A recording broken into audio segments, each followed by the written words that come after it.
Welcome to Lunchbox Sessions, bite-sized industrial training. Hello, this is Carl from lunchboxsessions.com.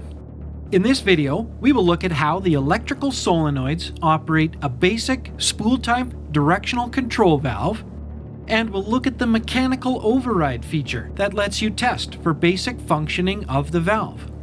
It is typical to find a coil of wire on each end of a 3-position directional control valve. The coil of wire, together with the valve tube that contains an armature and a push pin, make up what is known as a solenoid. Also observe that in the main valve body there is a spring on each end of the spool that helps return the spool to the center position when the valve is in neutral. The lines with the gauges labeled A and B are the work ports that typically connect to a hydraulic cylinder or motor. When we energize the solenoid coil on the left side of the valve, an electromagnetic field is created. The field pulls the armature in towards the center of the winding. The armature slides easily in a tube that is internally lubricated with hydraulic oil. The armature moves the push pin, and ultimately the push pin moves the valve spool. And now we see flow from the pump being directed to work port B. Did you notice that as the valve spool moved to the right, that the push pin and armature in solenoid B were moved to the right as well? Let's start all over again. Before energizing solenoid A, observe that the left armature has been moved all the way left in the valve tube, and a gap is present between the push pin on the left side of the spool. When we energize solenoid A, the armature and push pin get a running start against the spool as this gap is closed.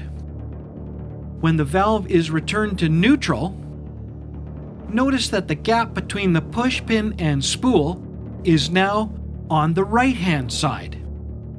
Whichever side of the valve has the push pin gap has a slight force advantage when that solenoid is next energized. In order to help with troubleshooting and basic valve testing, many solenoid valves include a mechanical override. A mechanical override is simply a pin on the outside end of the valve tube in the center of the solenoid assembly that can be activated with a small screwdriver or hex key.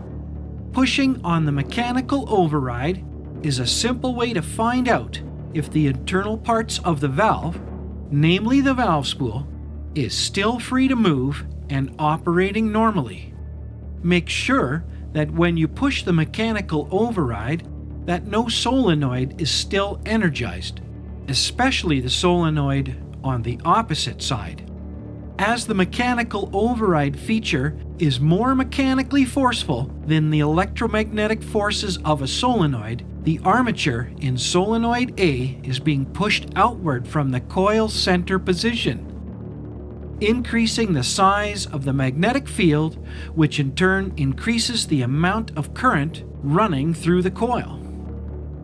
Holding the armature in that position for an extended period of time may cause the coil to overheat and open the winding.